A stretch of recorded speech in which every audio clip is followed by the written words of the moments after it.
Eli, pwede mag-gym si nanay? Ayaw. Dito na lang. Ikaw. Dito sa may gym. Si nanay? Dito lang. Oo, naman si nanay mo nakapang-gym na, oh. Ayoko. Hindi pwede mag-strong si nanay. Opo. Lagi nagkakasik si nanay. Kawawa naman siya. Kahit 1 hour lang, pwede? Babalik na lang kami ng may ubong? Saglit lang naman kami. Pwede. Ayaw. Ubong ka na lang namin. Anong Opo. gusto mo? Gusto mo?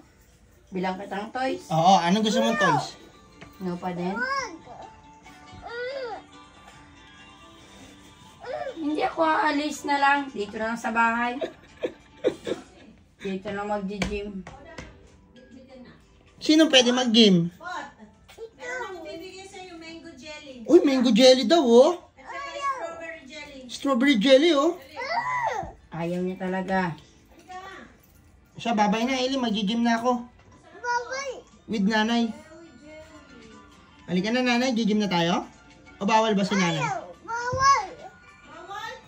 Bawal mag-gym si nanay? Opo. Halika, meron tayong pagkain nila at Ate Milet, hide and seek. Dali. Pag nakita mo to, sa'yo na.